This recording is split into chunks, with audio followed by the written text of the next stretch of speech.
Hey guys, tonight we begin with the marbled chaos of ancient Rome, to the roaring crowds, sun-scorched stone, and sheer gladiatorial pageantry of the Colosseum. This wasn't just a stadium, it was a statement, a place where emperors flexed, lions roared, and half the audience missed the good parts because someone spilled wine on their tunic. Let me know in the comments where you're tuning in from and what time it is for you. It's always fascinating to see who's joining us from around the world.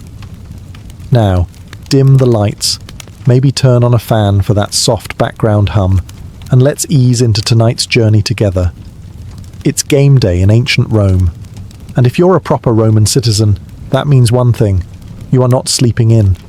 You wake before sunrise, probably thanks to a neighbour loudly arguing about whether it's too early to start drinking watered-down wine. You roll off your stone-hard mattress, stretch your stiff limbs, and mentally prepare yourself to spend the next 12 hours packed into a stone stadium with 50,000 of your closest strangers. Why the rush? Because if you're not out the door before dawn, you'll be stuck sitting behind a column next to a guy who brought live poultry, and you'll miss the best parts of the show, namely, everything that doesn't involve someone blocking your view with a giant feathered hat. The Colosseum may have 80 entrances, but that doesn't mean they're organised. You're funneled in with the other citizens in your seating category, which, based on your sandals and general level of grime, places you somewhere between barely respectable and technically allowed inside. Senators and patricians get marble benches and shade. You get stairs and whatever breeze happens to sneak through the arches. Along the way, you pass food vendors shouting about honey cakes, sausage skewers, and suspiciously warm olives. You consider grabbing breakfast, but you also don't want to be holding a fig when someone elbows you in the spleen. Priorities. By the time you reach your seat, if you can call a sun-bleached slab of stone a seat, you're already sweating. It's not even 7 a.m. You pull your tunic into some approximation of a cushion, nudge a child out of the way, and sit down. Around you, the stands are slowly filling up with other bleary-eyed citizens, chatting loudly about the rumours of the day. Are there really 20 tigers? Did a German gladiator bite someone's ear off? Is the emperor attending? And if so, will he be in a good mood? You don't know, but you're here. That's what matters.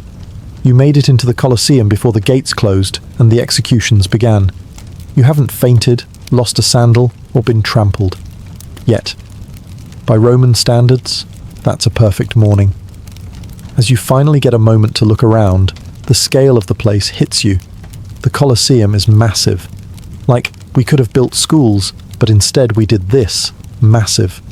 Completed in 80 CE by Emperor Titus, the man who decided bread and circuses were a legitimate political strategy. The Colosseum wasn't just an amphitheater. It was an architectural brag, a public relations stunt in stone. A way of saying, look at this empire, it's wide enough to import hippos for sport.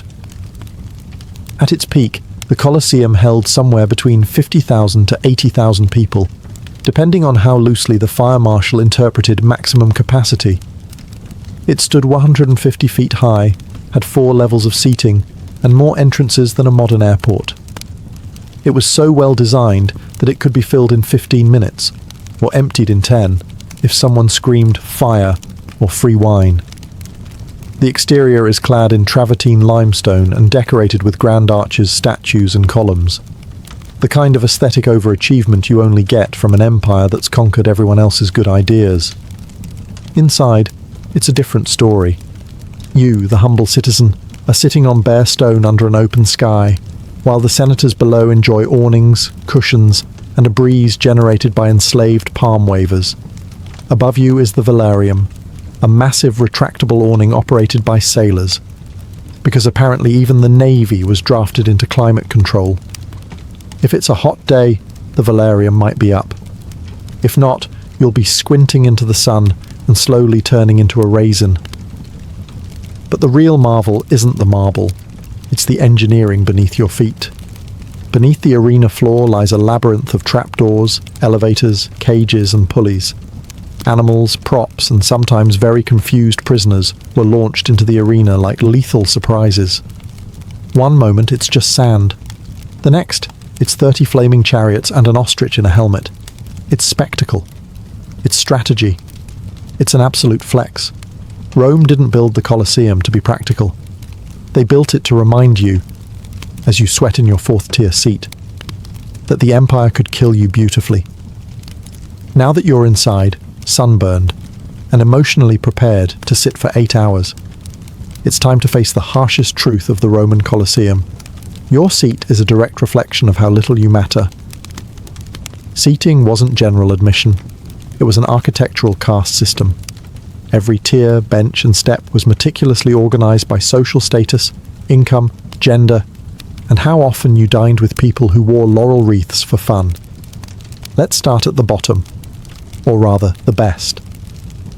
The podium level, closest to the action, was reserved for Rome's most powerful citizens: senators, magistrates, and priests. They had padded benches, the shade of the velarium, and the smug satisfaction of being able to see what was happening without squinting. Some even had their names carved into the marble. Permanent seating. Imagine being so important that your chair has tenure. Just above them were the equestrians, the Roman middle-upper class, or as we'd call them today, people with generational wealth and just enough modesty to pretend otherwise. Their seats weren't as plush, but they were still good enough to smell the lions. Then came the plebeians, Rome's working class. That's you. You're somewhere up in the third or fourth tier, balancing on a sun-bleached slab of stone, shoulder to shoulder, with a man yelling about bread prices and a woman breastfeeding while arguing with a vendor over the price of boiled snails. If you were a woman, and not a Vestal virgin, you were even higher up. Women, slaves, foreigners, and other undesirables got the nosebleeds. The views were bad, the shade was non-existent, and the smell of 50,000 Romans having feelings in wool tunics drifted upwards like an olfactory punishment. There were no cushions, no backrests, no cup holders.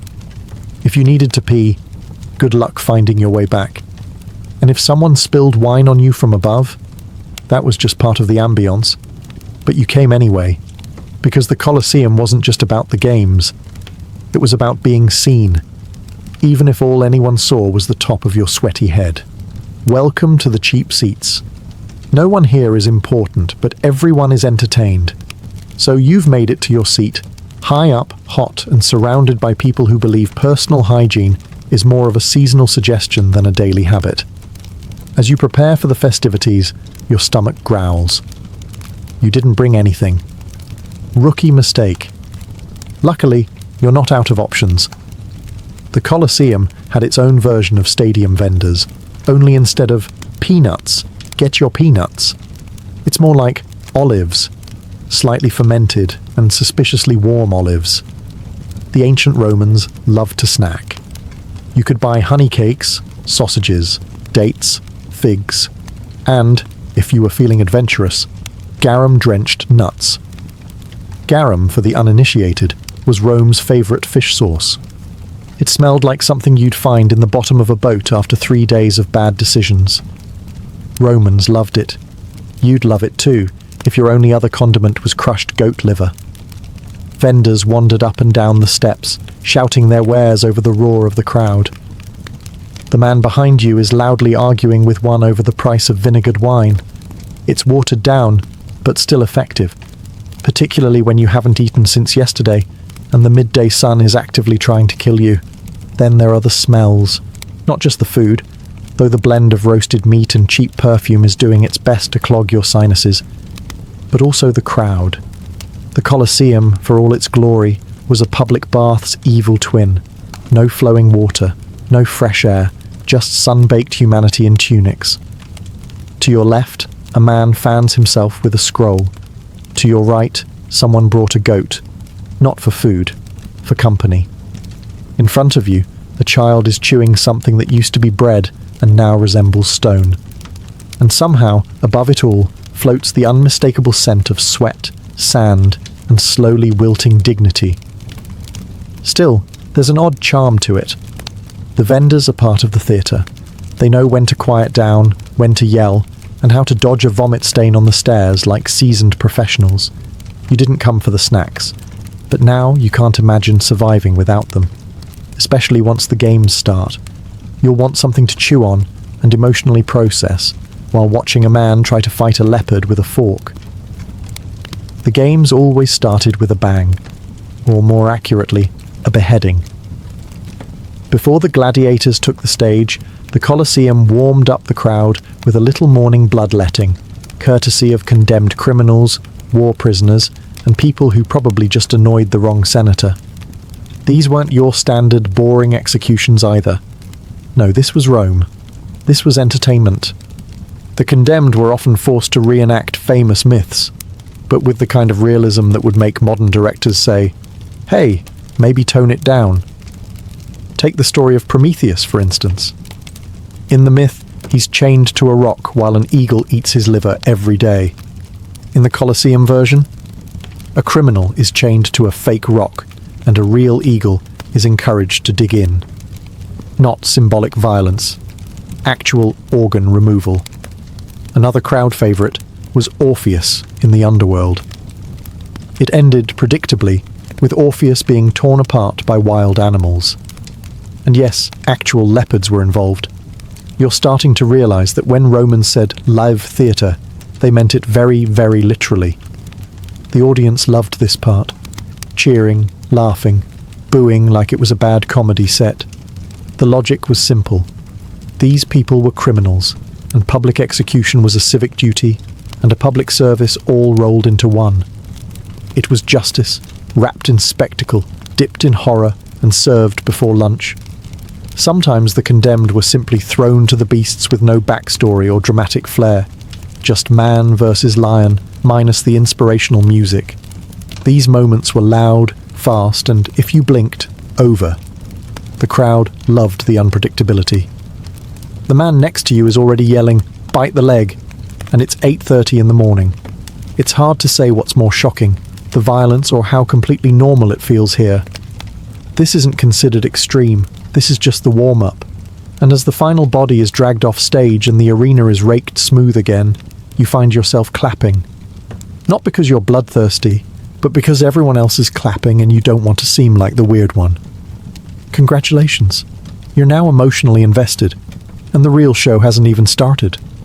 After the criminals have been properly mythologized and dismembered, it's time for round 2 of the morning spectacle, the beast hunts, or venaciones, for those of you who like your Latin with a side of animal cruelty. Now, if you thought this part was going to be a calm interlude between gore and glory, think again. Rome didn't conquer half the world just to import silk and spices. No, they brought back everything with teeth. Lions from North Africa, elephants from India, bears from Gaul, ostriches from wherever ostriches came from before they regretted it. The arena floor transforms.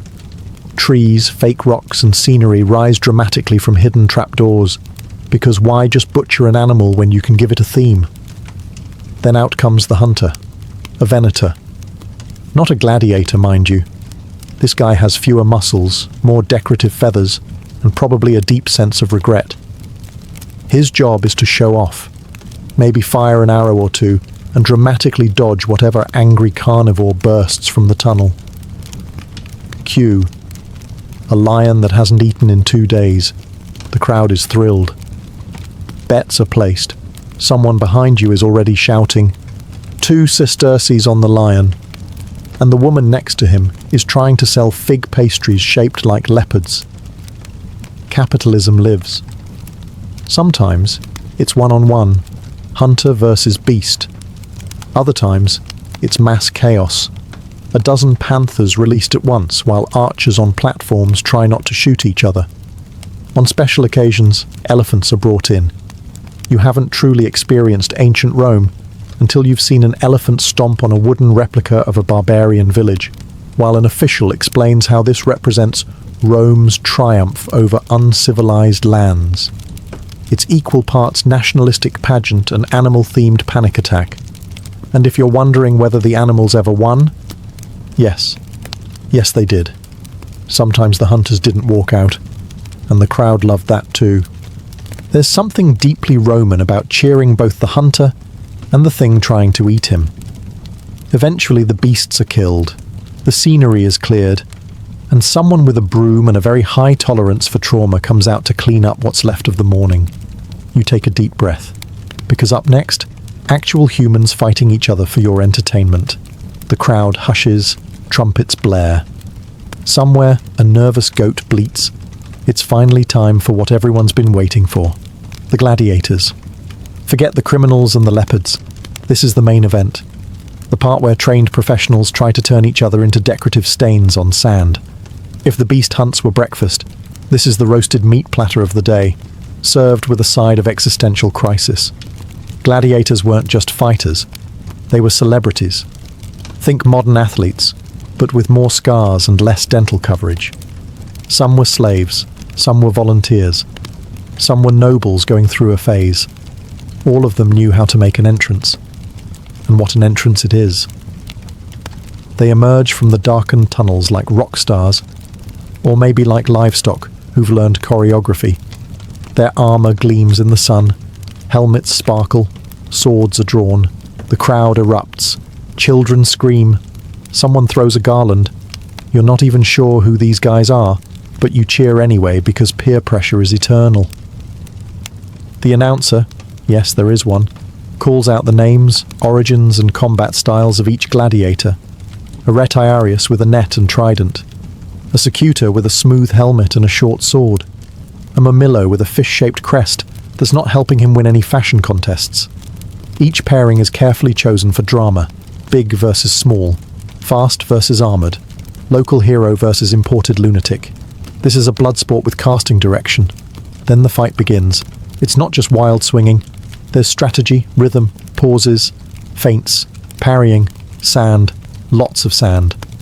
Some fights end quickly. One bad step, one good stab. Others drag on for minutes as the fighters circle each other like angry ballet dancers with iron shoes. The crowd lives for it, gasping, cheering, shouting unsolicited advice from the upper tiers. Go for the neck! Use the net! Stop tripping on your own shield, Gaius. You're on the edge of your very uncomfortable stone seat, because even from up here you can feel the tension. This isn't some abstract performance. These men are fighting for survival, for fame, for a chance at not dying today. And the best part, it's still only midday.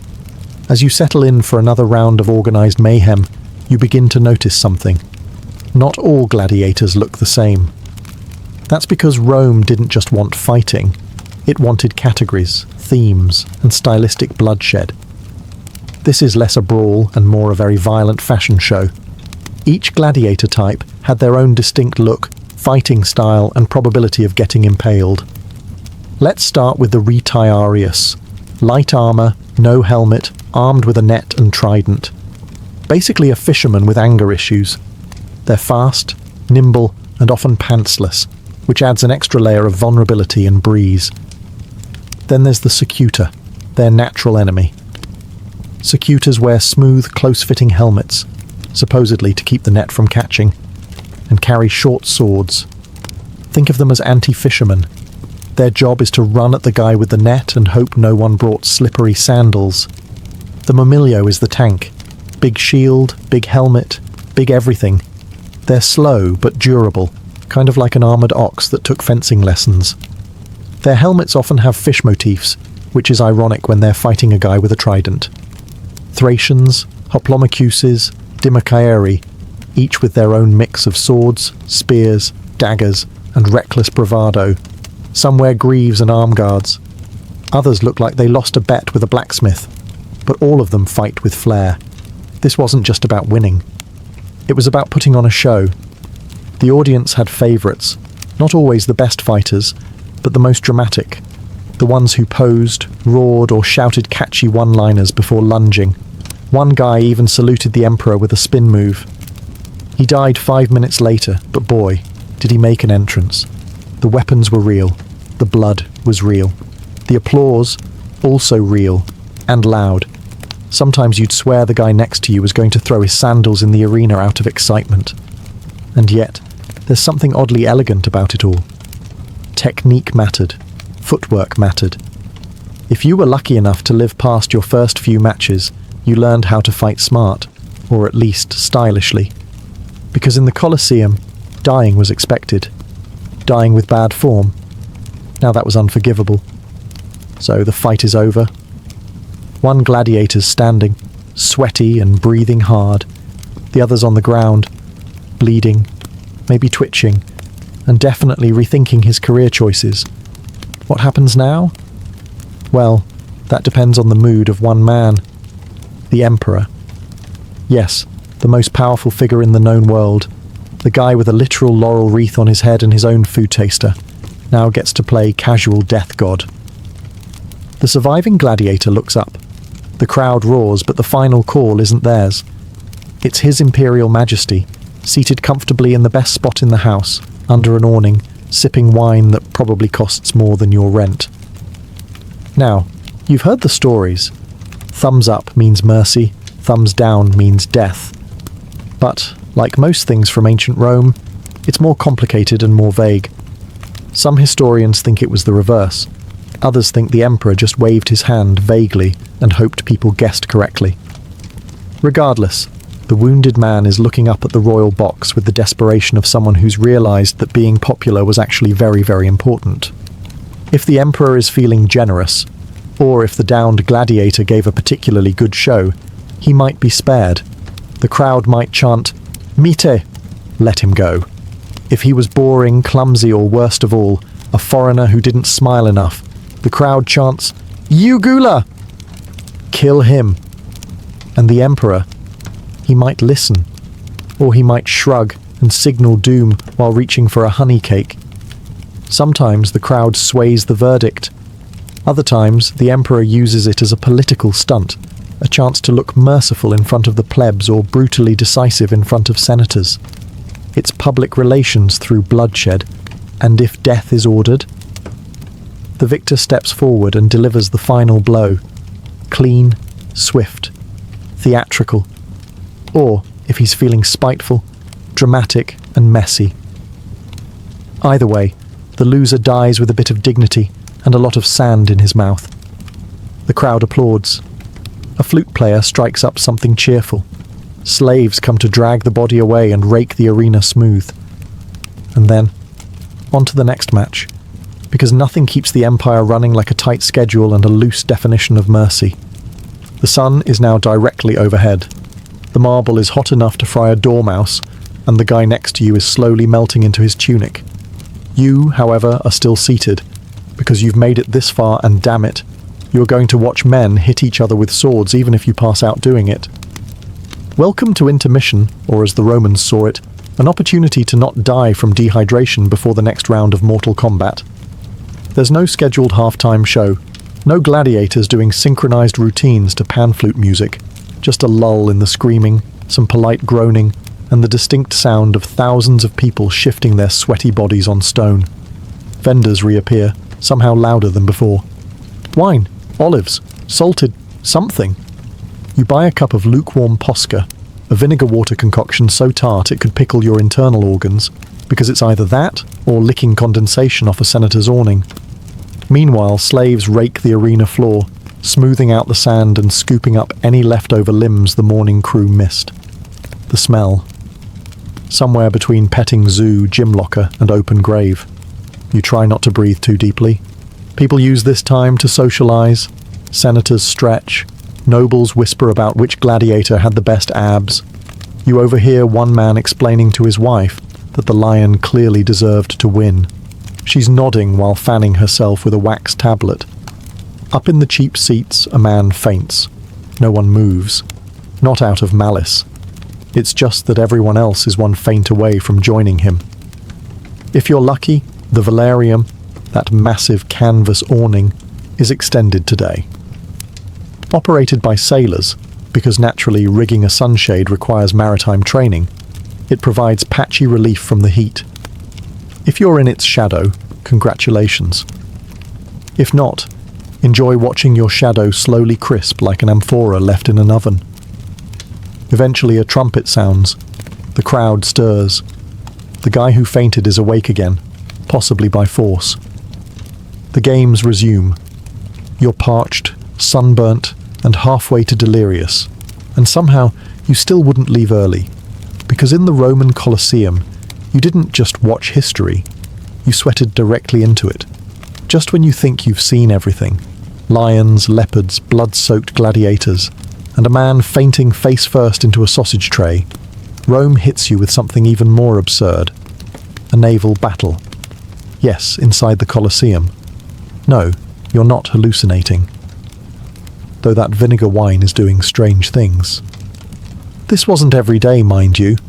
Flooding the arena was expensive, dramatic, and logistically chaotic, which made it absolutely perfect for Rome. It showed off not just military might, but engineering arrogance of the highest order. Why not turn a building into a lake, they thought. We have slaves for that. To pull it off, the arena's floor was removed, or hadn't been built yet, early in the Colosseum's career. Then a complex system of aqueducts and drains would flood the space with water. Real water, deep enough for small warships. You watch, astonished, as soldiers dressed like ancient Greeks row tiny triremes into the middle of what used to be the sandpit where you saw a bear disembowel a guy 40 minutes ago. The battles themselves? Less naval strategy, more chaotic splashing with costumes. Ships collided, men jumped from deck to deck, archers fired, sometimes boats caught fire, intentionally for flair. If you weren't impressed, you might be a corpse. Even the jaded senators raised an eyebrow when a miniature pirate ship exploded. Of course, the participants weren't career sailors. They were condemned men, often criminals, prisoners of war, or just people who fell behind on taxes at the wrong time. Their job was to die theatrically in a puddle that smelled vaguely of donkey sweat and fish sauce. Still, the crowd went wild. This was storytelling on steroids. Mythological reenactments, famous sea battles, all performed live, with props, special effects, and a suspiciously high casualty rate. Think historical reenactment meets live-action drowning. When it was all over, the water was drained. Quickly, somehow.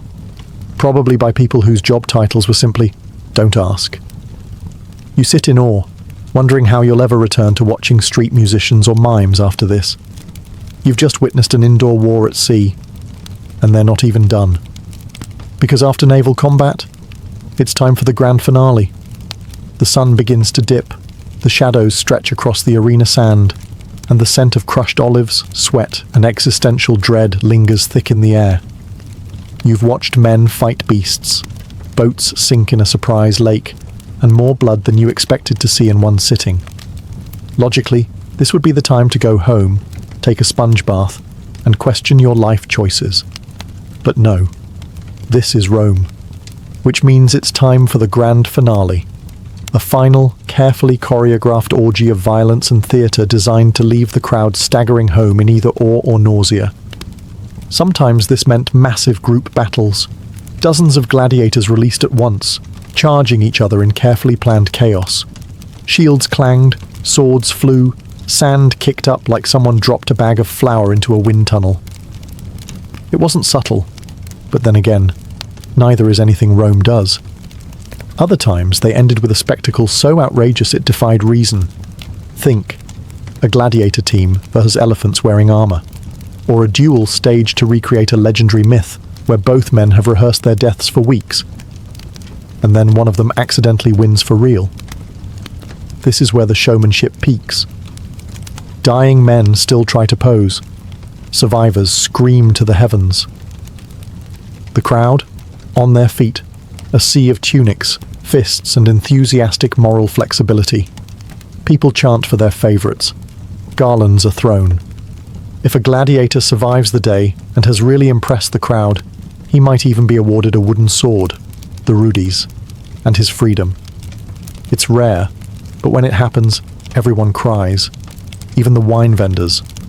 The emperor stands, nods, waves, or does something appropriately majestic. Maybe he leaves early, bored. Maybe he makes a speech. Either way, the day ends not with a whimper, but with thunderous applause and the distant sound of someone vomiting from too much sun and garum. You, exhausted and deeply confused about your ethics, rise with the others. Your tunic is stained, your back is numb, and your mind is filled with scenes you'll never quite be able to explain at dinner.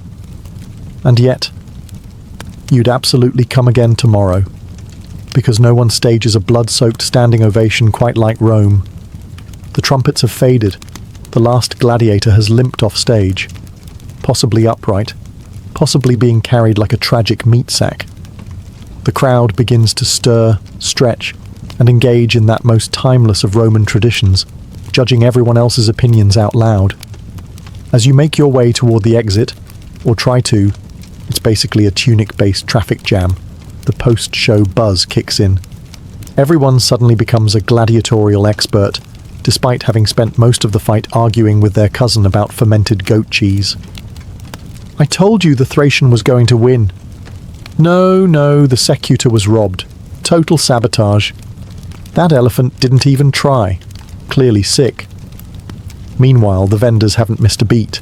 They're still selling watered wine and mystery meats with the same enthusiasm they had 8 hours ago. Nothing pairs better with dramatic trauma than a warm skewer of questionable protein. The streets outside the Colosseum are a medieval music festival meets garbage fire. The city didn't really have a sanitation department, unless you count stray dogs and disgruntled slaves. Discarded laurel wreaths, broken amphorae, food wrappers made from leaves, all blending into what scholars would later call archaeological evidence. Children reenact their favourite kills with sticks and alarming accuracy. Drunken spectators stagger home, proudly retelling the time a lion made eye contact with them. Someone starts singing. No one knows the words. No one cares.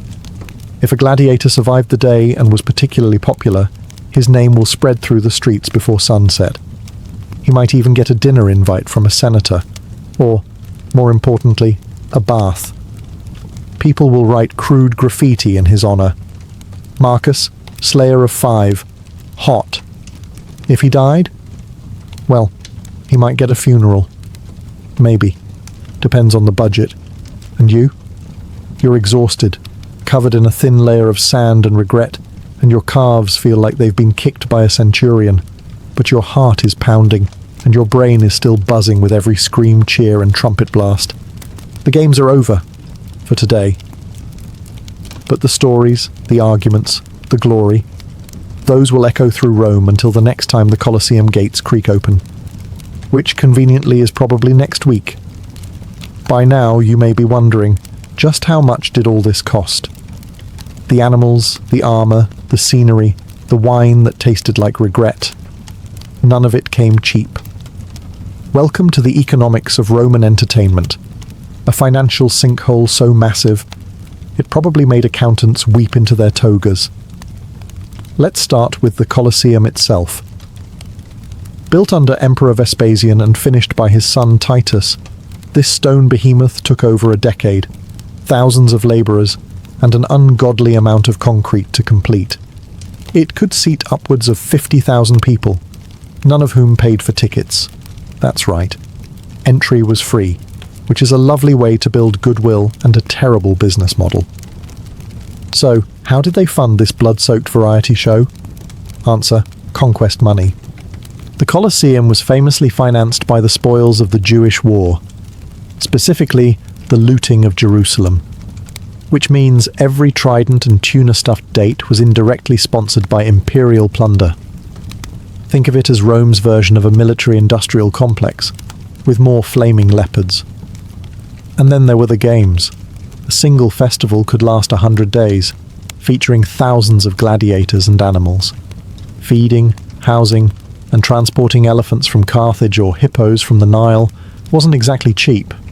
There's no economy class for rhinos, and they tend to destroy the luggage rack. Even the gladiators came at a cost. Training, armour, medical care. Yes, they had doctors, surprisingly good ones. And of course, burials for the less fortunate. All of it fell on the shoulders of emperors, magistrates, and wealthy sponsors, hoping to gain political points or just avoid being the next contestant in the arena. Estimates suggest that some of the larger festivals could bankrupt a lesser noble. But hey, if it kept the mob happy, it was worth it. After all, a content citizen was less likely to riot, and more likely to chant your name while you handed out cheap wine. The phrase panem et circenses, bread and circuses, wasn't just philosophy, it was statecraft. Distract the people with carbs and carnage, and you could get away with just about anything. Except, of course, running out of money. That's when the trouble really started. So you've survived a full day in the Colosseum. You've witnessed executions, beast hunts, shipwrecks, sword fights, sunstroke, questionable sausages, and an entire empire's fragile ego on display. And the real mystery isn't how anyone survived the heat. It's why they came back. The answer is simple. Rome knew how to put on a show. For the average Roman citizen, especially those in the lower classes, life outside the arena was, well, let's say, unforgiving. Cramped apartments, uncertain food supplies, public toilets that doubled as conversational spaces, and a city that smelled like ambition, sewage, and goat. But for a few glorious hours, the Colosseum offered escape. Inside those towering stone walls, you weren't a shoemaker with back pain or a slave with terrible luck. You were a spectator, a part of something larger, a witness to triumph, tragedy, and highly choreographed maulings. It was also where Rome told its story, not with books or lectures, but with spectacle. Each fight symbolized the strength of the empire, the order of Roman civilization triumphing over chaos, or at least some guy named Chaos getting decapitated. And let's be honest, humans have always had a complicated relationship with violence. The Colosseum just industrialized it. Where else could you eat a fig tart while watching a Macedonian duel a Gaul under flaming javelins? There was also social pressure. Everyone went. Senators, merchants, beggars, gossiping widows. To skip the games was to miss the thing everyone else would be talking about. You'd be the person at the dinner party going, "Wait, they had ostriches today?" And suddenly no one wants to sit next to you. And finally, let's not forget the simplest reason. It was free. You could complain about the noise, the blood, and the flaming boats, but your wallet remained blissfully untouched. Rome might be an empire built on conquest and taxes, but it knew how to buy loyalty with deadpan pageantry. So the people kept coming back. For the thrill, for the story, for the chance to forget, just for a moment, that outside the arena, they were at the mercy of senators and sewer rats. Inside, they were spectators, and in Rome, that was the closest most people ever got to power. Imagine a medieval town before the rise of guilds. The year is 1100. The air stinks of smoke, sweat, and horse dung. Narrow streets wind through cramped wooden houses, and behind every rickety stall someone is trying to sell you something. A shoe, a pot, a hunk of bread, all of wildly different quality. You need new boots. The first cobbler says he trained under a master in Paris. The second says he trained under the moon and stars. Their shoes look the same at a glance, but one falls apart in the rain, and the other gives you blisters so bad they'd get their own death certificate. This was the medieval economy before regulation, a chaotic buyer-beware world of guesswork and salesmanship. Artisans were mostly on their own. There were no standard training paths, no oversight, and no organisation protecting the interests of workers or customers. Anyone with tools and a prayer could claim to be a craftsman. Some of them were geniuses. Most of them were, let's say, experimental. If you were an apprentice, good luck. Maybe you were lucky enough to learn under a skilled blacksmith who didn't drink molten iron. Or maybe your master used you as a glorified bellows and taught you nothing useful except how to avoid being hit with a hammer. Your career success depended almost entirely on who you managed to beg, bribe, or flatter into training you, and forget fair wages.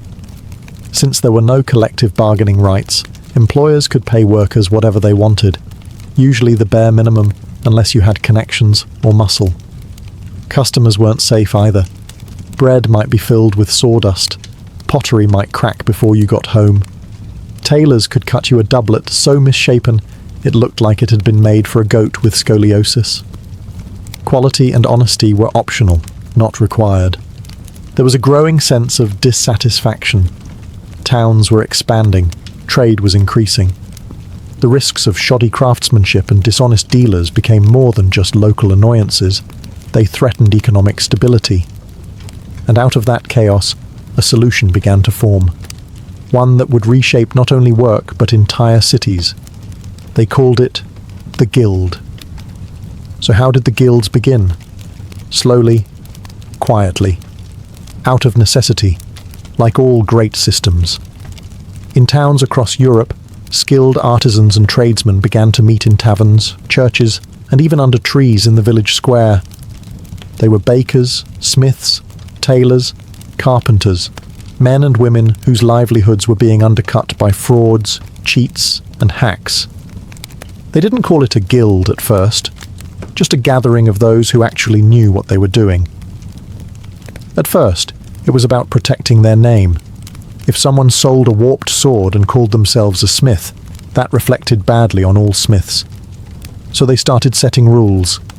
Don't undercut prices, don't use cheap materials, don't train fools. It wasn't long before these little circles formalized. They gave themselves names, codes of conduct, and, crucially, control. If you wanted to work in their town as a mason, for example, you had to go through them. No approval, no customers, no job. These early guilds were part labor union, part trade school, and part secret society. And yes, there were candles, chants, and weird initiation rituals, because this was medieval Europe, and everything had candles and weird initiation rituals. Guilds didn't just form in big cities. Even small towns had their own local weavers' guild, or coopers' guild. They worked together to regulate quality, enforce fair wages, and maintain ethical standards. If you sold bread with ground-up bones in it, yes, people did that. The Bakers' Guild would fine you, shame you, and possibly throw you out. Good luck making a living after that. For the common worker, this was a lifeline. Suddenly there was a path forward. If you were poor but skilled, a guild could help you rise. You'd start as an apprentice, train under a master, and eventually submit your masterpiece, a literal test project, to prove your worth. If accepted, you joined the ranks of the professionals. The towns liked this too. Guilds meant better products, less fraud, and a stronger economy, and they could be taxed. Let's not forget that part. No system spreads without someone getting paid. By the 12th century, guilds weren't just common. They were powerful.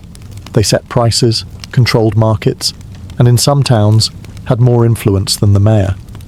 And if you dared go against them, well, that's where things got serious. Joining a guild wasn't as simple as raising your hand and saying, "I make shoes now." No.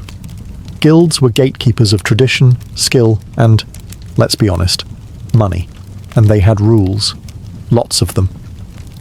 First, you started at the very bottom, an apprentice. Usually a boy around 12 or 13, though girls could apprentice too in trades like weaving or baking. You'd be sent off to live with a master, not just to learn the craft, but to be raised in the trade.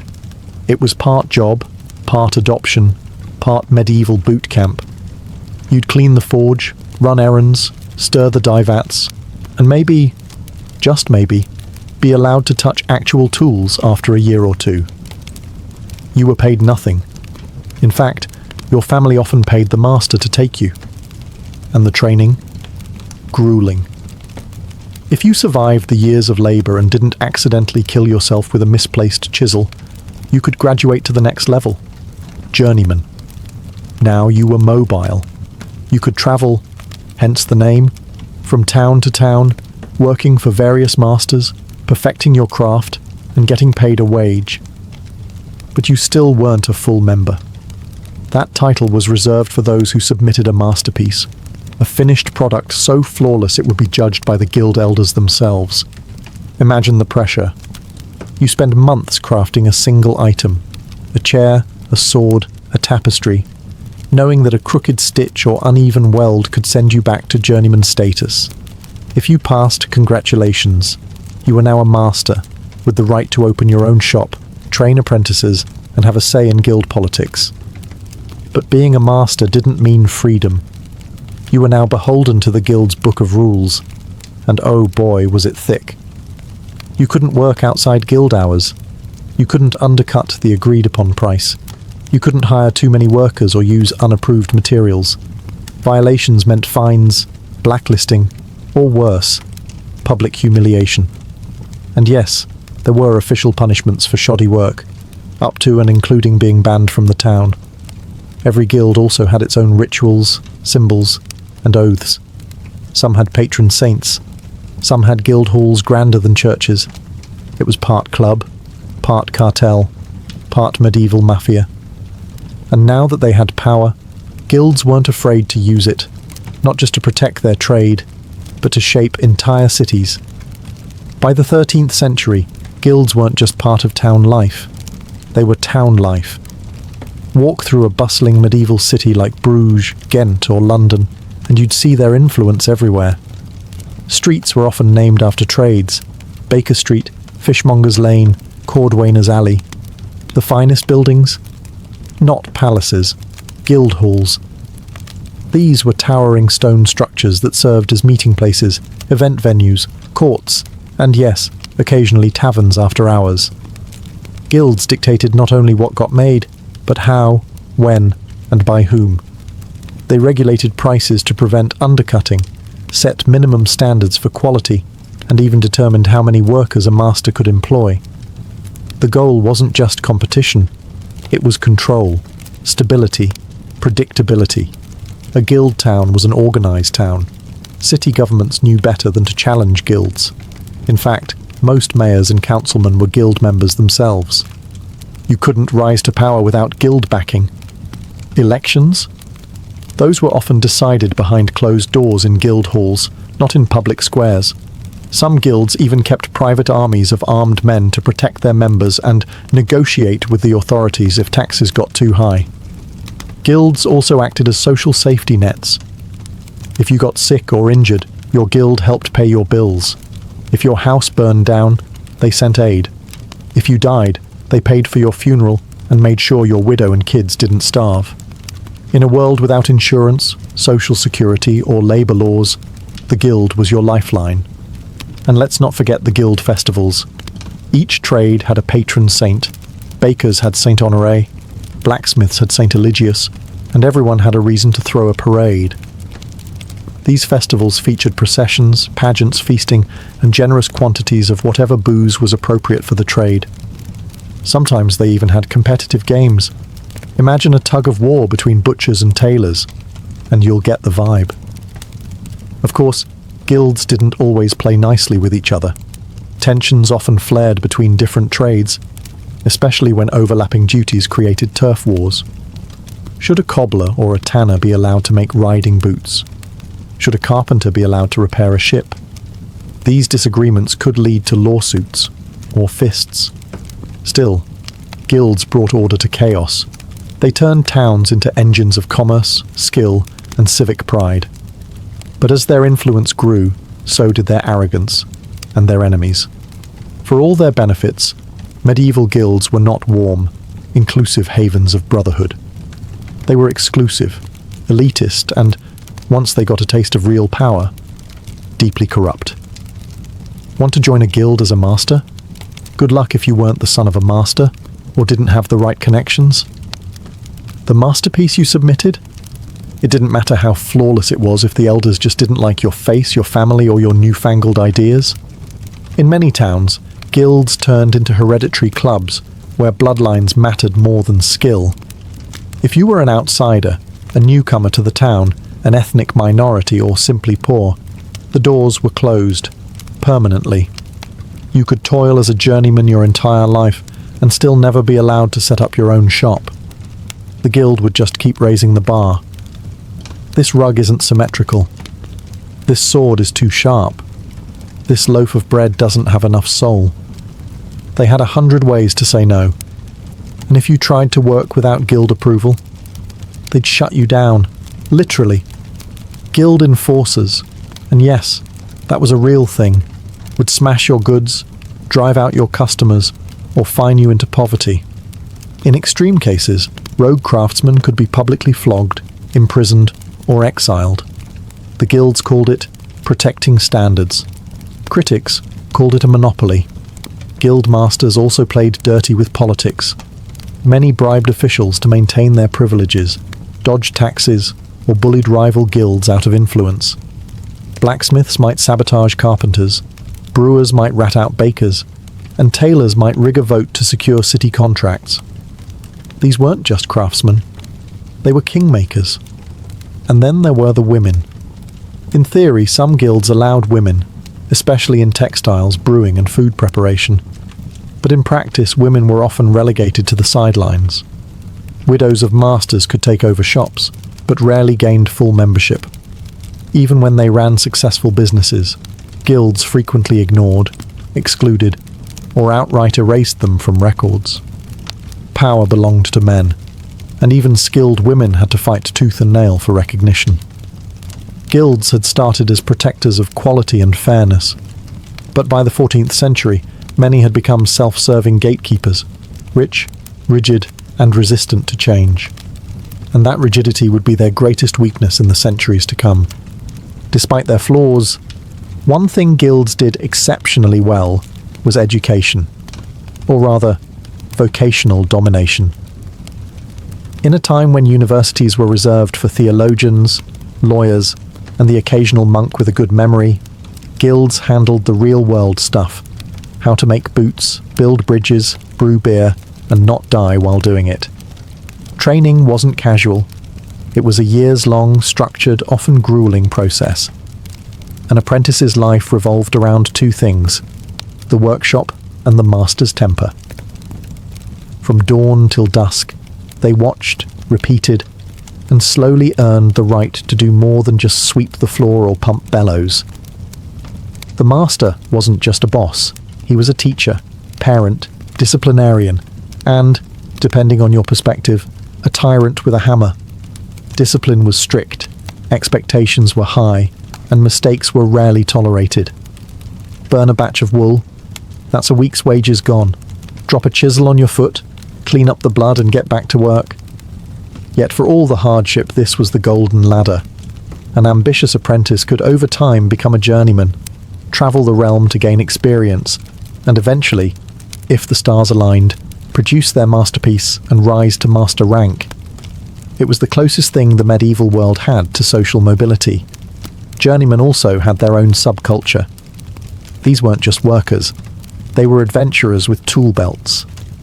A young carpenter might travel from Cologne to Venice, learning new techniques and styles, gathering letters of recommendation, and swapping stories in smoky taverns. In some regions like Germany, these journeys became formalized traditions called the Wanderschaft, requiring years of travel and strict codes of conduct. But here's where the guilds got clever. They created a closed knowledge loop. Only members had access to certain tools, formulas, or techniques. Recipes for dyes, brewing ratios, forge temperatures, all were guarded secrets. If you wanted to learn the trade, you had to play by guild rules. No backdoor tutorials, no online forums, just a dusty master with a scar on his cheek and a lot of opinions. The guild system made sure that skill stayed in the family, the guild family. It created generations of competent, loyal craftsmen.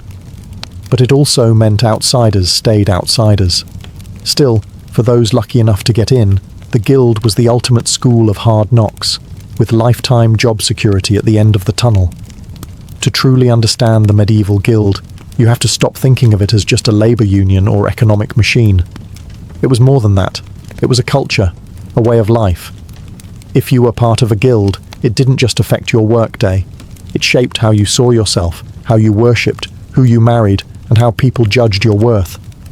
Guilds had their own patron saints, coats of arms, ceremonial robes, flags, and even mascots. Bakers might wear white linen and march behind a golden loaf on a stick during parades. Butchers might carry cleavers wrapped in ribbons. These weren't just parades. They were public displays of pride, hierarchy, and wealth. You knew who the top masters were by their velvet cloaks and fur-lined collars, You also knew which guild was doing very well that year by the size of the ox they roasted in the square. Membership meant status.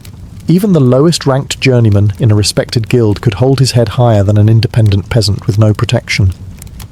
Masters were often among the richest men in town, and their daughters were considered prime marriage material. If you wanted to rise socially, marrying into a guild family was one way to do it. But it wasn't all pomp and glory. Guilds also fostered a sense of brotherhood, or in some cases, sisterhood. Members were expected to look after one another. If a guild member died, others would ensure his funeral was paid for and his children had clothing. If someone fell ill or had their tools stolen, the guild might raise money for replacements. It was a tight-knit community bound by oaths and shared experience, and sometimes beer. The guild calendar also shaped the rhythm of the year. There were feast days, saint days, guild anniversaries, and holy obligations. Members were expected to attend mass together, contribute to charitable works, and celebrate their trade's significance with pride. It gave structure to a world otherwise ruled by uncertainty, war, plague, famine, and reminded craftsmen that their labour had divine approval. In a society where identity was everything, being a guild member told the world who you were. Not just your profession, but your place in the grand medieval order. But as Europe began to change, the world started asking, could that order survive? For centuries, guilds had ruled the streets, economic titans in velvet cloaks. But by the late 15th and 16th centuries, cracks began to appear in their stone-solid foundations. The medieval world was changing fast, and the guilds, once engines of innovation, suddenly looked more like relics. First came the population boom. Cities expanded, trade exploded, new towns emerged overnight. The guilds, built for small communities, struggled to control a world spinning faster than they could regulate. Their carefully crafted rules couldn't keep up with the flood of new workers, new goods, and, worst of all, new ideas. Then came the merchants. While guilds made things, merchants moved them, and they didn't care about tradition. They cared about profit. They formed their own powerful associations, merchant leagues, shipping cartels, banking dynasties. Unlike craft guilds, these groups didn't care whether your thread was spun by hand or powered by a water wheel. Efficiency trumped purity. The Renaissance didn't help either. Suddenly, thinkers and reformers were questioning everything. Religion, monarchy, even the old trade hierarchies. Critics called guilds stiflers of progress, too rigid, too protective, too obsessed with secrets. Inventions like the printing press spread new techniques far and wide, bypassing guild approval entirely. But the biggest blow came from capitalism. As Europe moved toward market-based economies, entrepreneurs started opening workshops outside guild control. They hired dozens of unskilled labourers to mass-produce goods at lower prices. No masterpiece required. This early form of industrialization made the old apprentice journeyman master ladder look painfully slow. And as monarchs centralized power, they began breaking guild monopolies. Kings and queens wanted direct control over trade and taxes. Guilds were in the way. Charters were revoked, rules rewritten, privileges stripped. In some places, guilds were outright banned. Guilds tried to adapt. Some merged, some modernized, some begged for royal favors. But the tide was against them. By the 18th century, in many cities, guilds had become ceremonial fossils. They still held festivals, wore robes, and gave speeches. But the real economic power had shifted elsewhere. What had started as a revolutionary force for order and quality had over time become what it once opposed, a barrier to progress. Still, their legacy didn't vanish. It simply changed shape and set the stage for what came next. Though the medieval guilds faded from power, their fingerprints are still all over modern society, if you know where to look. That trade school down the street? That's a direct descendant of the guild's apprentice system. The idea that you must train under someone skilled before being certified. That's guild logic. Even the word masterpiece still echoes its original use, a test of craftsmanship to prove your worth. Unions? Guilds were their ancestors, the OG labour protectors. They organised strikes, demanded fair wages, provided injury support, and resisted exploitation long before Marx wrote a single word. And while modern unions may be less ceremonial and slightly less obsessed with St. Crispin, their goals remain shockingly familiar: dignity, stability, and protection for the working class. But guilds also shaped our ideas about professionalism. The notion that a trade isn't just a job, but a calling, something worthy of pride, standards, and community. That's guild thinking. The plumber with certifications, the electrician with a license, the architect with a professional board. They're all walking in the footsteps of medieval masons and carpenters. Even business culture owes them a debt. Corporations and LLCs? Medieval guilds had charters, regulations, membership tiers, and communal resources. Their meeting halls looked suspiciously like today's boardrooms, except with more candles and fewer spreadsheets. Guilds also left a deep cultural mark. Towns still celebrate them through street names, coats of arms, and historic festivals. Some modern livery companies in London, like the Worshipful Company of Goldsmiths, still operate today, holding on to ancient traditions in a world run by algorithms. And perhaps most importantly, guilds gave medieval workers identity. In a brutal world of warlords, famine, and plague, being a guild member meant you had a place. You mattered. You were part of something bigger than yourself. Of course, guilds weren't perfect. They hoarded power, excluded outsiders, and often stifled innovation. But in a chaotic, unregulated world, they carved out stability and structure where there had been none. They didn't just shape trades, they shaped towns, lives, and futures.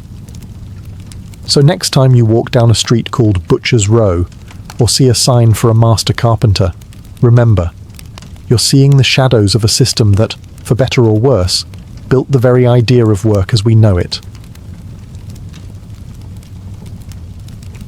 In the medieval world, life was shaped by the church calendar, and the church had a strict rhythm: repent, fast, then feast like your life depended on it. And after weeks, sometimes months, of going without butter, meat, or even joy itself, when the fast ended, the feasting didn't just begin, it erupted. Religious holidays were the designated times when people could let loose, legally and spiritually. From the highest lord to the lowest ploughman, there was a shared understanding. God was watching, and today, he was fine with second helpings. These weren't casual meals. They were full-blown communal events with roasted meats, trenchers piled high, and pitchers of ale and spiced wine passed down long candle-lit tables. The feasts blurred the lines between religious observance and good old-fashioned revelry. People went to Mass in the morning, then to the manor hall or town square in the afternoon to eat, drink, and often dance until they couldn't see straight. Why such excess? Because it was the reward. Take Lent, for example, 40 days of fasting before Easter. No meat, no dairy, no eggs, and in some especially pious corners of Europe, no laughter. So when Easter Sunday finally arrived, it wasn't just a celebration of resurrection. It was a mass jailbreak from culinary purgatory. Even monasteries, the very symbols of discipline, weren't immune. On feast days, monks would lay out fine breads, fish stews, fruit pies, and yes, even wine. They followed the rules, sure, but they also found creative ways to define what fasting really meant. Spoiler, beaver tails counted as fish. These holiday feasts were social glue. Neighbours sat elbow to elbow. Rich and poor mingled, though not exactly equally. Lords hosted massive banquets to show off their wealth and piety. They'd invite tenants and clergy, offering symbolic generosity, while still sitting at a much nicer table. For townsfolk, it was a break from toil and a chance to eat things they usually couldn't afford. A roasted goose, a spiced pudding, maybe even something absurd like peacock served with its feathers reattached for drama. When the fast ended, The feast was a kind of rebirth, not just of the soul, but of the senses, and in the cold, muddy world of medieval life, that was reason enough to celebrate. In the darkest part of the year, when the sun barely crept above the horizon and snow turned every village into a frozen sketch, people needed something to look forward to. That something was Yule, the winter feast that blended pagan survival instincts with Christian celebration. Before Christianity reached Northern Europe, Germanic and Norse peoples had already been celebrating Yule as a midwinter solstice festival. It was a time to honor the return of the sun, banish evil spirits, and roast just about anything that had the misfortune of being edible. Fires were lit to drive away darkness, and entire trees, Yule logs, were burned in hearths, meant to last 12 nights straight. The church, sensing an opportunity, didn't ban Yule. It baptized it. By the Middle Ages, Yule had become Christmastide, the 12 days of Christmas, starting on December 25th and ending with Epiphany on January 6th. But the festive spirit remained very, very pagan. The centerpiece of the Yule feast? The boar's head, roasted, garnished with herbs and fruit, and presented with a theatrical procession. In noble halls it was brought in on silver platters to the sound of music and Latin verse. For peasants, a boar was rarer, but pigs, much more likely. Every part was used. Nothing went to waste, not even the blood. Tables groaned with trenchers of bread topped with roasted game, pies stuffed with spiced fruit and meat, pottages thick with root vegetables, and puddings boiled in cloth sacks. Mead, ale, and mulled wine flowed freely, warming bellies against the cold. Yule was also a time of merriment and mischief. Mummers, travelling players, performed comedic plays and parodies, often mocking authority or retelling biblical stories with suspiciously local accents. Lords allowed jesters to poke fun at them, and even the church tolerated a bit of irreverence. In some places, the Feast of Fools allowed lower clergy to don costumes and stage mock ceremonies. It was absurd. It was chaotic. It was sanctioned. Gifts were exchanged, carols were sung, and homes were decorated with holly, ivy, and evergreens, symbols of life in the dead of winter. Yule wasn't just a feast. It was survival dressed as celebration. In the bleak heart of winter, it reminded people that life, light, and laughter still had a place at the table. If Christmas was the feast of joy, Epiphany was the feast of meaning. Celebrated on January 6th, Epiphany marked the visit of the Magi, the wise men, to the Christ child. But in the medieval world, it was also the culmination of the entire Yule season, and in many places, it was even more elaborate than Christmas Day itself. By the 12th night, people were tired, full, and possibly still drunk from a week of non-stop revelry. But no one missed Epiphany. It was the last legal excuse to eat, drink, and wear crowns before the return to daily misery. At the centre of the celebration was the king's cake, a spiced bread or pastry, often filled with nuts, dried fruit, honey, and sometimes heavily laced with wine or ale. But the twist? Hidden inside was a small object, a dried bean, a pea, or even a coin. Whoever found it became the Lord of Misrule, the king, or queen, of the feast. Now, imagine a table full of tired nobles and villagers, chewing nervously, hoping not to break a tooth, but also secretly praying to find that hidden token. If you did, you wore a paper crown, drank more than anyone else, and gave outrageous commands for the rest of the day, which everyone was honour-bound to obey, at least until the ale ran out. The church tried to keep Epiphany solemn. After all, it was about divine revelation, Christ revealed to the Gentiles. But in practice, it was absurd, theatrical, and full of role reversals. Servants mocked their masters. Women gave orders to men. Monks impersonated bishops. In France and England, children were crowned boy bishops, who led processions and mock sermons. It was chaos, structured, holy chaos. Feasting was still very much involved. Tables were reset with the best of what remained: roasted meats, candied nuts, sweet custards and mulled wines. In richer households, exotic spices like cinnamon, cloves and saffron made appearances, signalling wealth and worldliness. Epiphany was a strange blend of solemnity and satire. A sacred day laced with sugar, sarcasm, and symbolism. It reminded medieval people that even in the most rigid social order, there was space, however briefly, for play, inversion, and mystery. After Epiphany, the long winter resumed. But for one last, glittering night, the world turned upside down, and everyone played along. If medieval feasts were fire, Lent was the ice bucket. Lasting 40 days, not counting Sundays, Lent was the season of discipline, denial, and spiritual grit, leading up to the great triumph of Easter. But in practical terms, it was a long, exhausting culinary drought that made Easter taste like heaven. Lent officially began on Ash Wednesday, following the riotous indulgence of Shrovetide, a pre-fast spree where people cleared out their pantries in one last glorious binge of butter, eggs, and meat.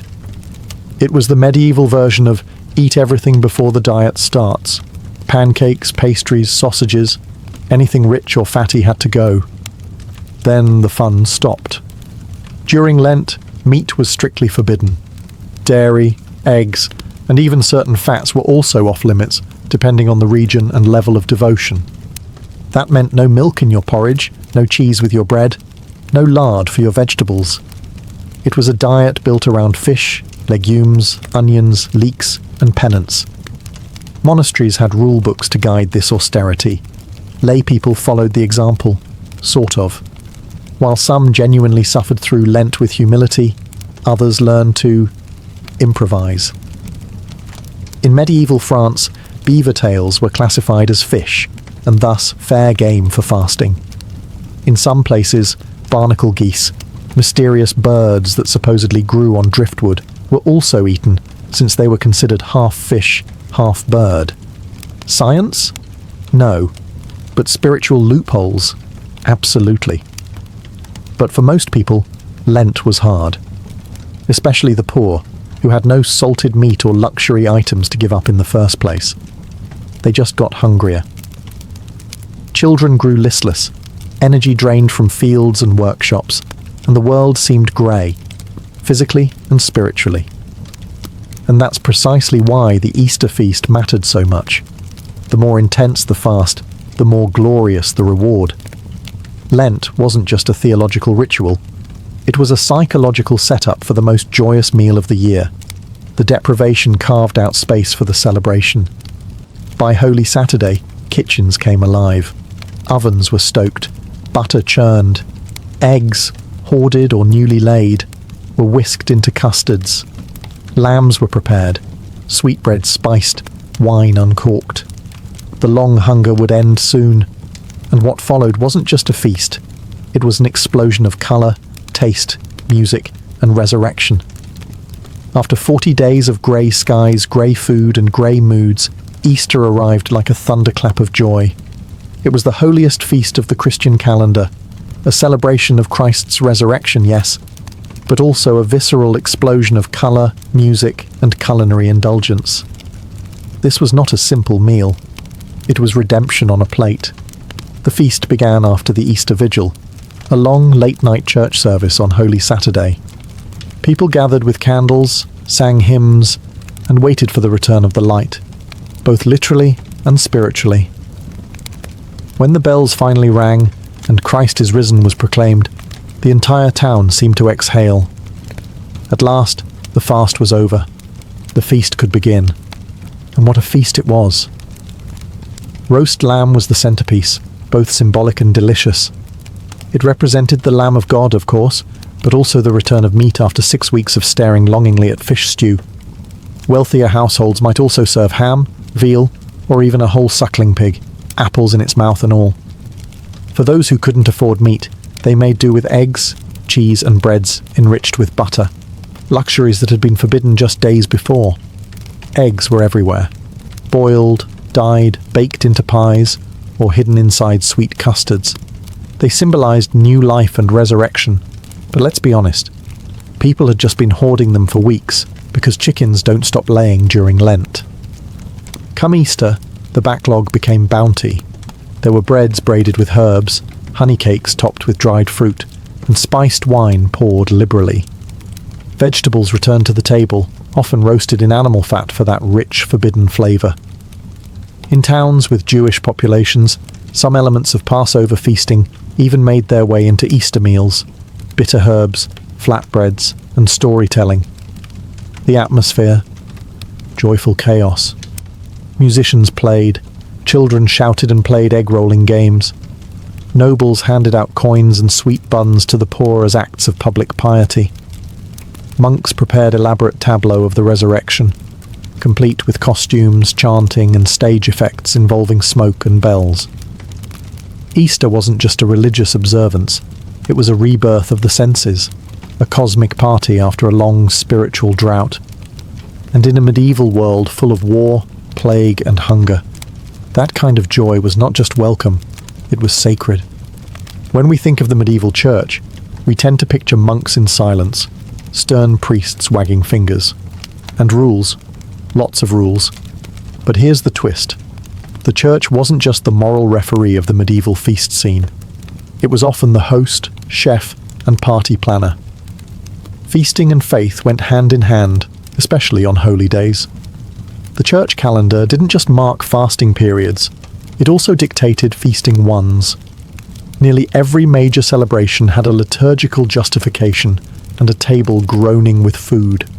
Saints' days, holy days, martyrdoms, miracles, all worthy of a good meal. Monasteries, for example, weren't just quiet enclaves of prayer. They were food powerhouses. Many owned vast tracts of farmland, vineyards, breweries, and fisheries.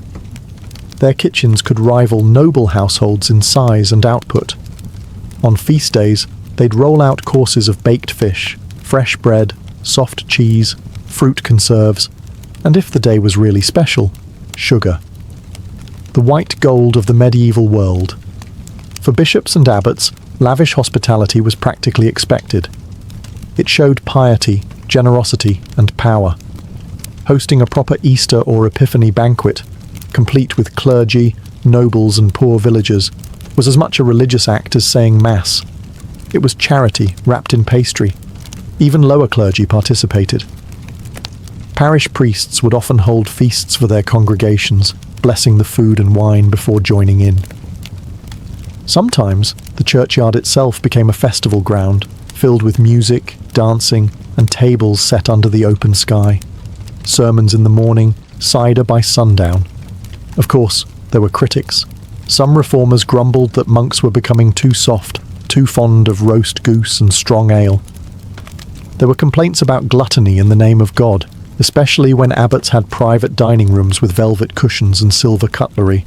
But for the most part, the church defended these feasts as expressions of divine joy. Spiritual celebrations made material. Feasting wasn't just tolerated by the church, it was theology you could taste. Bread wasn't just food, it was sacrament.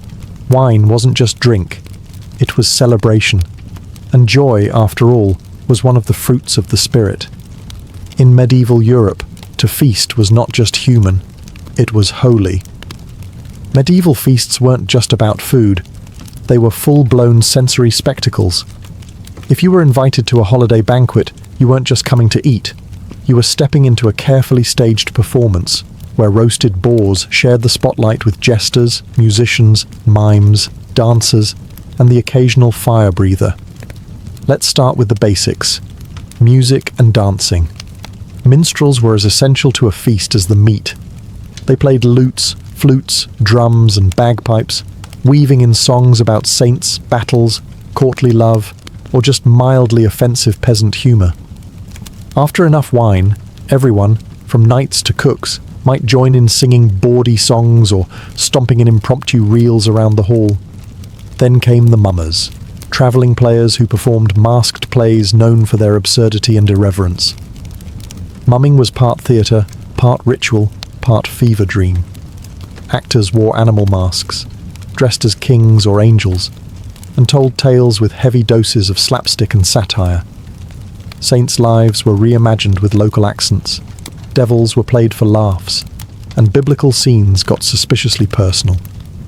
The Feast of Fools, in particular, leaned hard into this, turning the world upside down with mock sermons and role reversals. And of course, there was tableside entertainment.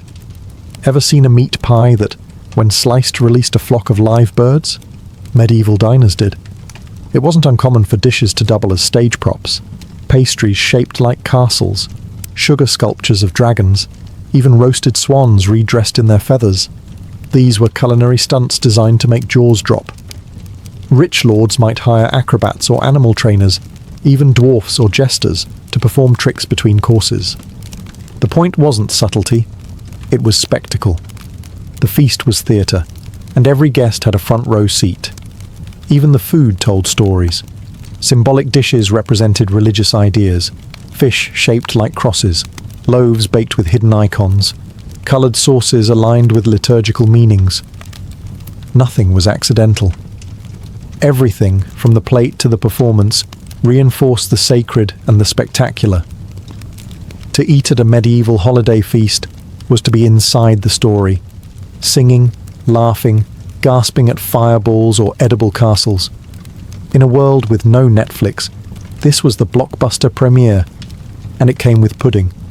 Not all medieval feasts were created equal. While the holiday calendar was shared by everyone, peasant, priest, and king, what actually landed on your plate varied wildly depending on your status.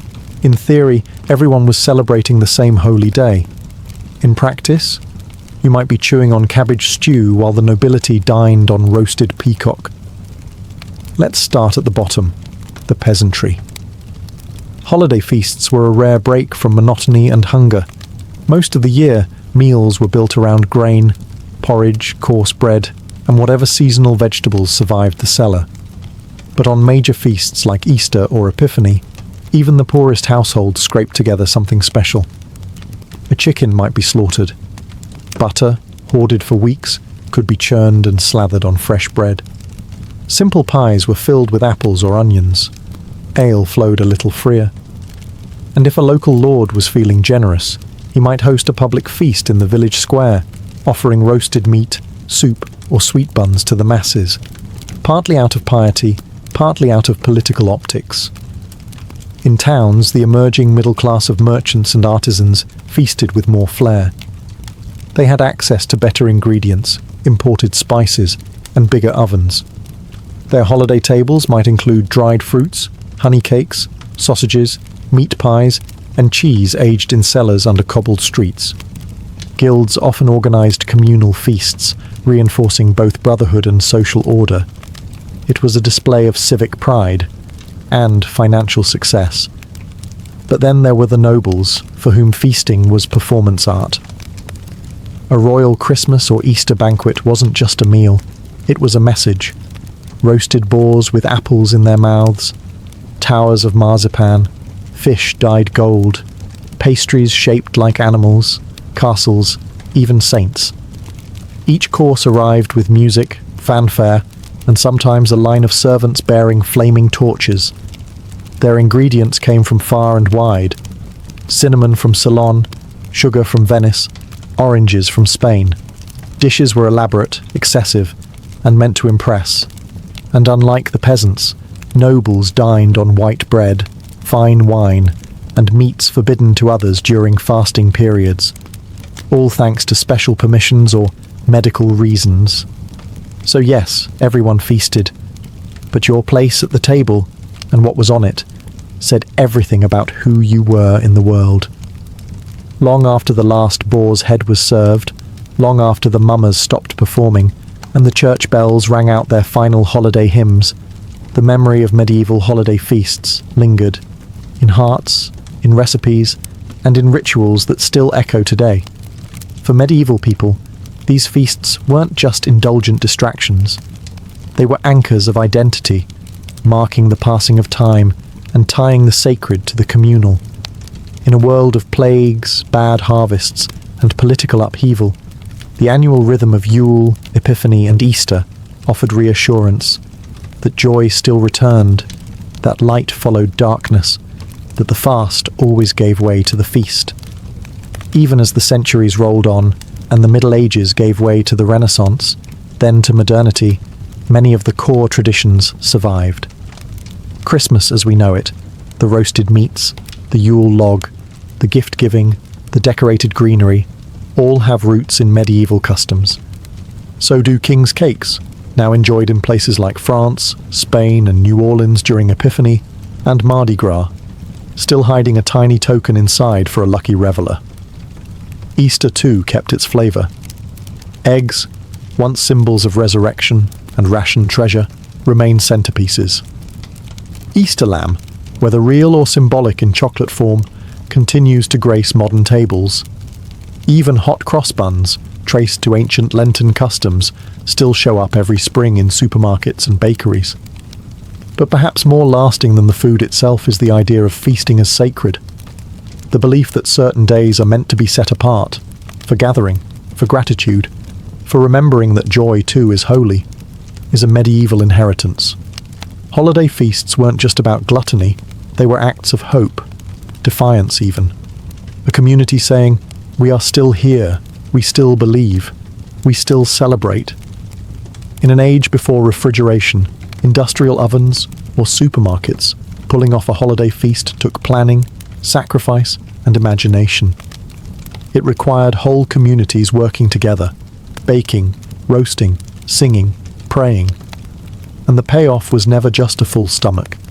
It was laughter, storytelling, shared humanity. A brief taste of heaven. In the grand halls of imperial Rome, where marble gleamed and whispers travelled faster than horses, Faustina the Younger entered the world in 130 CE. She was not born into ordinary nobility, she was born into the pinnacle of Roman prestige. Her father was Antoninus Pius, a man destined to become emperor. Her mother, Faustina the Elder, was already an icon of Roman matronly virtue. Faustina the Younger didn't just inherit wealth or a name, she inherited expectation. Raised in the elite imperial court, Faustina grew up surrounded by statues of gods, guarded by senators, and tutored by some of the sharpest minds in the empire. She learned Latin and Greek before most Roman girls learned how to weave. Her education wasn't ornamental, it was political. She was trained in Stoic thought, in the art of rhetoric, and in the careful performance of virtue. Her childhood was a dress rehearsal for empresshood, but behind the polished bronze and public rituals, Roman imperial life was a tightrope walk. Faustina was not just her parents' daughter, she was a piece on the board, a tool to reinforce dynastic succession and public trust in the Antonine family. From the moment she could walk, every gesture was part of a wider play. Her smile was diplomacy, her silence, calculation. And yet, even in this rigidly controlled environment, Faustina showed signs of strength. She was known for her poise, her presence, and later, her charisma, traits that would serve her well in a world dominated by political intrigue and fragile male egos. Her lineage set her apart.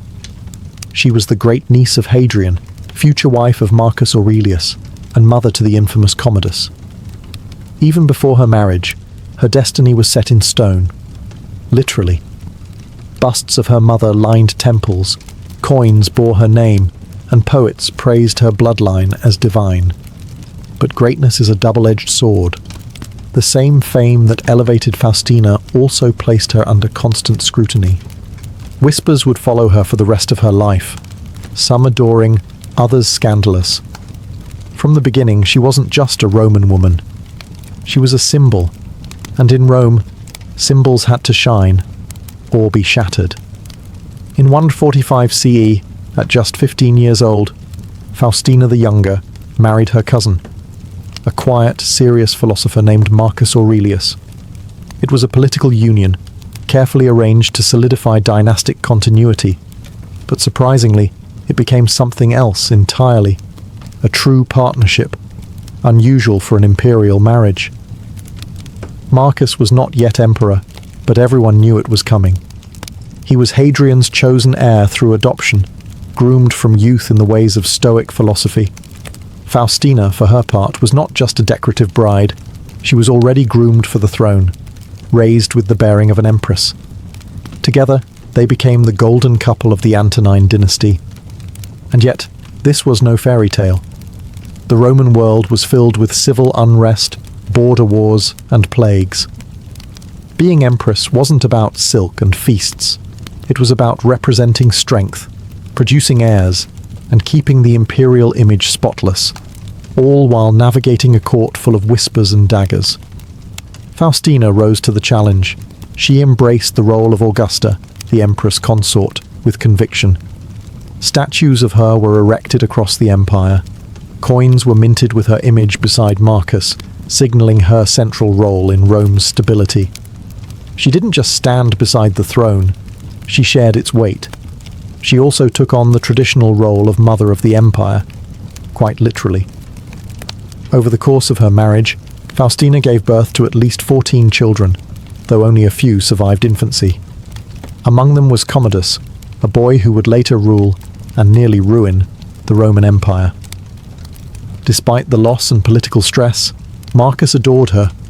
His meditations, that quiet personal work of stoic reflection, occasionally hint at a man deeply grateful for his wife's strength and loyalty.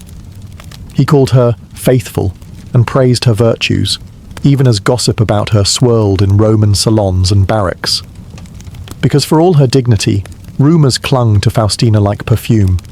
Stories of affairs, political manipulation, and wild behaviour would dog her for decades.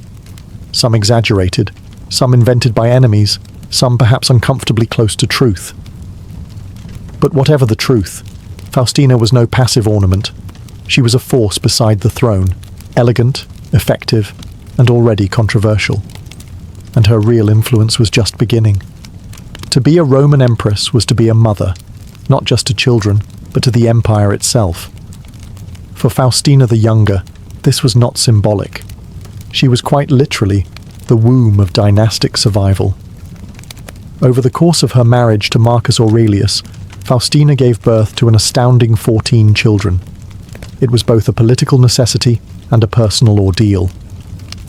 Every successful birth meant another potential heir, another safeguard for Rome's future.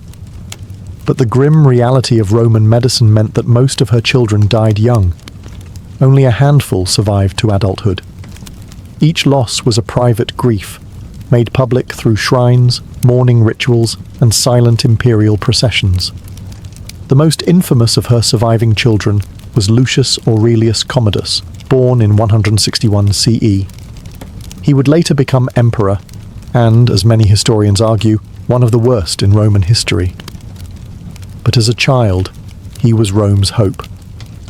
Faustina poured herself into shaping him, overseeing his upbringing in the imperial household, where education was administered by philosophers and slaves alike. Yet Faustina was more than just a mother in the biological sense.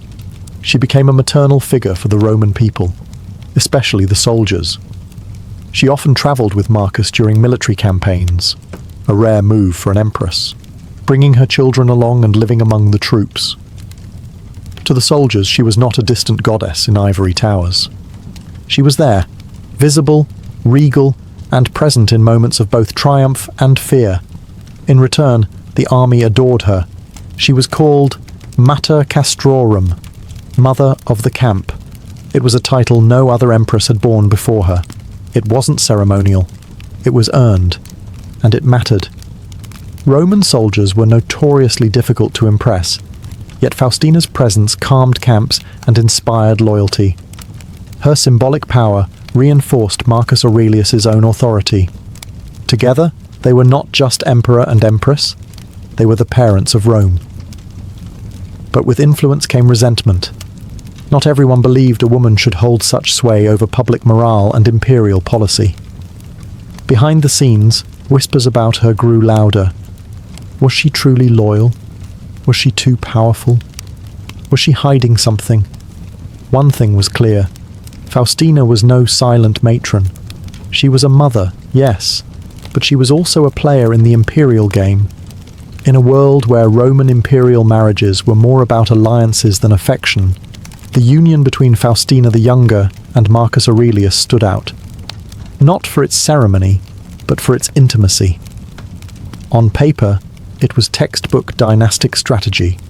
Faustina, daughter of Antoninus Pius, married to Marcus, his adopted son and heir. The marriage solidified the succession, created a united front, and reassured Rome that the throne would remain within a respected bloodline. But what developed between them was, by many accounts, a genuine bond. Marcus Aurelius, the famously stoic philosopher-emperor, rarely spoke emotionally, except when it came to Faustina. In his Meditations, a deeply private text never meant for publication, he wrote of her as his most faithful and beloved wife. In a world of arranged unions and interchangeable empresses, that line spoke volumes. Their partnership was political, yes, but also collaborative. Faustina travelled with Marcus on campaign. She supported his decisions, even in the brutal chaos of frontier warfare. In return, Marcus honoured her publicly. He granted her unprecedented titles, minted coins bearing her face, and involved her in key ceremonial roles. She wasn't just an accessory to power, she was half of the equation. And yet, the Roman public was divided. To the military, she was a beloved presence. To the Senate and aristocracy, she was a more complicated figure. Rumours trailed her like perfume. Some claimed she had lovers among the gladiators. Others whispered of political manipulation, emotional instability, even conspiracy. There was no concrete proof, only shadows and hearsay. But the Roman elite was never one to let facts get in the way of a juicy scandal. What's remarkable is that Marcus never wavered. While other emperors might have exiled or quietly replaced a troublesome wife, Marcus remained loyal. Either he didn't believe the rumours, or he didn't care. Their marriage lasted 30 years, through war, plague, rebellion, and immense personal loss. And while historians still debate whether the loyalty was mutual, the emperor's devotion was undeniable. In the end, theirs was a marriage everyone watched, half scandal, half legend, entirely unforgettable. But as the empire descended into chaos, even the strongest unions would face breaking points. For all her titles, triumphs, and imperial honours, Faustina the Younger was never free from the long shadow of scandal. From the palaces of Rome to the far-flung provinces, her name stirred admiration, suspicion, and sometimes thinly veiled disgust. The Roman elite whispered that Faustina was unfaithful, impulsive, and dangerously ambitious. The most infamous rumour? That her son, Commodus, was not the child of Marcus Aurelius, but the product of an affair with a gladiator. It was a story fit for the amphitheater, the Empress, descending from her marble pedestal to consort with the bloodied champions of the arena. Scandalous? Absolutely. True? Almost certainly not. Yet the story persisted, not because of evidence, but because it fit the narrative the Senate wanted to believe. They despised Commodus and needed someone to blame for his erratic, cruel reign. Faustina, already dead when Commodus took power, made a convenient scapegoat. There were other stories too, tales of political scheming, of manipulating Marcus behind the scenes, of playing favourites at court. Critics painted her as a Roman Helen of Troy, a woman whose beauty and influence could sway the empire's fate. And like most powerful women in ancient history, that mix of visibility and authority became a magnet for slander. It didn't help that Faustina often travelled with the military, a realm traditionally reserved for men. Her presence in the camps, while celebrated by the soldiers, was seen by some senators as improper. What kind of empress sleeps under canvas, dines with centurions, whispers orders outside the forum? Even her charity work, her sponsorship of orphanages and support for the poor, was twisted into political theatre by her detractors. Was she truly generous, they asked, or simply buying love to offset her personal reputation?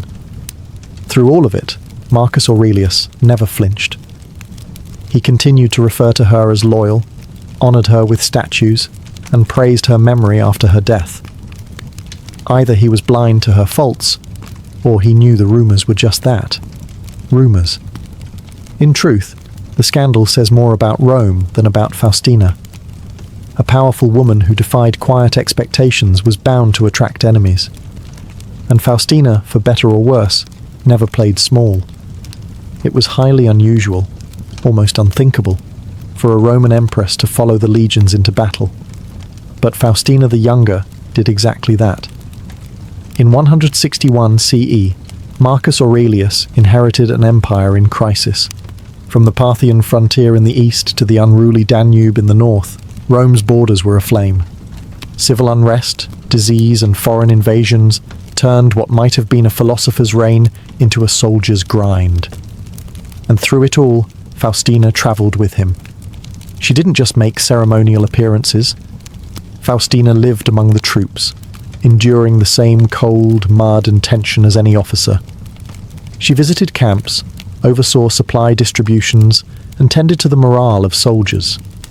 To the men, she wasn't just a distant goddess on coins. She was there, in person, bearing the hardships of war with imperial grace. It was during these campaigns, especially along the Danube during the Marcomannic Wars, that Faustina earned her most famous title, Mater Castrorum, or Mother of the Camp. It was more than a flattering nickname. It was a formal recognition of her presence, leadership, and connection with the legions. This was revolutionary. No previous empress had ever received such a title. It cemented her role not just as Marcus's wife, but as an emblem of unity for the soldiers. While emperors ruled by command, Faustina ruled by presence, and the loyalty she inspired in the military made her all the more threatening to her critics in Rome. The optics were powerful. An empress in armour-trimmed robes, standing beside the philosopher king in war councils, sharing meals with officers, praying at local altars for victory. She blurred the lines between ceremonial and strategic, and the empire took notice. Of course, traditionalists were horrified. The Senate, steeped in patriarchal values, muttered that her influence was unnatural. A woman in the barracks? They scoffed. But for the common soldier, and for many in the provinces, she became a symbol of hope. An empress who did not retreat into marble halls, but stood with Rome on the frontier. Faustina's time on campaign wasn't a footnote. It was a defining chapter in her legacy. While others judged from afar, she walked among soldiers, not afraid to share the mud, the blood, and the burden of empire. In 175 CE, Faustina the Younger died suddenly in the remote town of Halala, in the mountains of Cappadocia, far from Rome and far from peace. She had followed Marcus Aurelius deep into the empire's turbulent eastern frontier, once again travelling with the military during a time of chaos. She was only around 45 years old. Her death came shortly after a major crisis, the rebellion of Avidius Cassius, a Roman general who falsely declared himself emperor under the mistaken belief that Marcus had died. The coup failed, but it shook the empire, and it may have broken Faustina's spirit. Some sources even suggest she had backed Cassius in secret, though this was likely a slander invented by her enemies after the fact. Whatever the truth, her death devastated Marcus. He was far from stoic in mourning. His grief was public, lavish, and immediate. Marcus ordered the Senate to deify her, and they complied. Faustina the Younger became a goddess. Her name joined the ranks of the divine, alongside emperors and empresses before her. She was no longer just Augusta, she was Diva Faustina. And with deification came monuments. The town of Halala, where she died, was renamed Faustinopolis in her honour. Temples were erected, statues sculpted, and coins minted bearing her divine image, now wreathed in stars. In Rome, the temple of Faustina and Marcus Aurelius rose, anchoring her memory to the forum itself. More than just ritual, her deification was a political act. It reminded the empire of her virtues, sanitized her reputation, and reinforced the legitimacy of Marcus and their son, Commodus. A divine mother meant a divinely appointed heir, even if that heir would turn out to be deeply flawed. Interestingly, her apotheosis did not erase the rumours. Whispered tales of betrayal, ambition, and scandal still clung to her legacy. But as with all Roman deities, worship didn't require moral perfection, only symbolism and memory.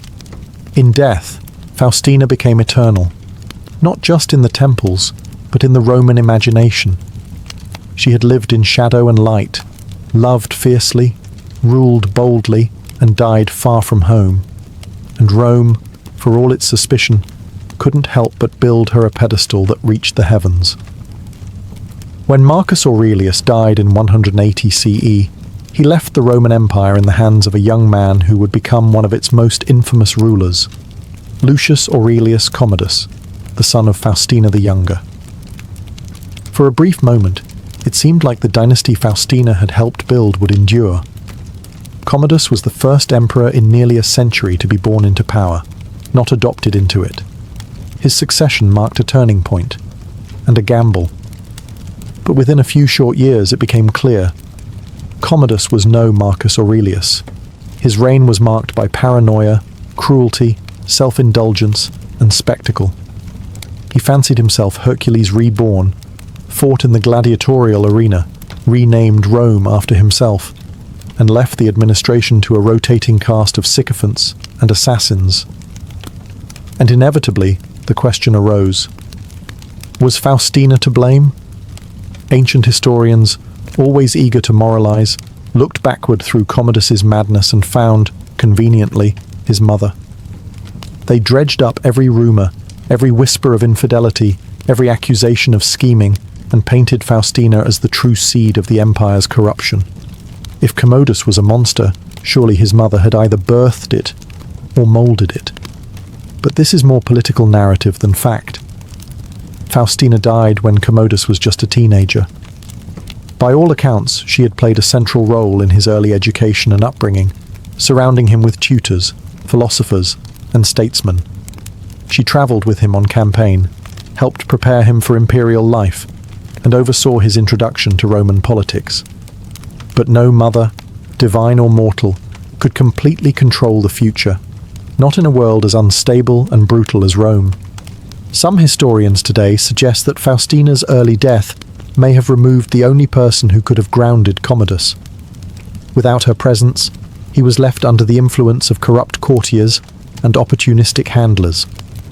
Marcus, exhausted and grieving, may have failed to recognize how far his son was drifting. Still, her legacy was now tied to Commodus's shadow. Her deification remained untouched, but her memory became complicated.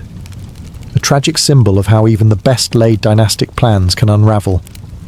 She had birthed a god. She had buried children. And she had given Rome an emperor it would never forget. For all the wrong reasons. Faustina the Younger died nearly 2,000 years ago, yet her story still flickers in marble statues, coin portraits, and the brittle pages of ancient histories. Her legacy is a mosaic of contradictions, empress and scandal, mother and manipulator, goddess and mortal woman. In her lifetime, she was one of the most powerful women in Roman history. She advised emperors, influenced troops, bore heirs, and stood on the edges of battlefields, actions that would terrify any traditional Roman senator. And because of that power, she became a lightning rod for gossip and myth. She was remembered by the military as Mater Castrorum, the empress who stood with them in the mud and snow. By her husband Marcus Aurelius, she was remembered as his faithful and beloved partner. But to historians like Cassius Dio and the ever-scandal-loving gossip mills of late antiquity, she became the empress of rumours, blamed for infidelities, conspiracies, and even the rise of Commodus. Her statues, of which dozens survive, show a serene woman with carefully arranged curls and eyes turned to the heavens. But beneath that idealized gaze lies a story rarely told. A woman raised inside imperial machinery, trained to perform perfection, yet forced to navigate a brutal, male-dominated empire that rarely forgave influence, especially when it came from a woman. Her deification after death was not merely honorific. It was strategic. In a time when dynasties were fragile and emperors frequently fell to poison or blade, immortalizing Faustina served as a stabilizing myth. A divine mother meant a divine lineage. Her temples, coins, and titles helped soothe an empire unsure of Commodus and nostalgic for Marcus's reign. But even today, historians remain divided. Was Faustina a model empress who upheld duty in the face of war and grief, or a savvy political player who cloaked ambition in maternal virtue? Perhaps both. Perhaps that's what makes her unforgettable.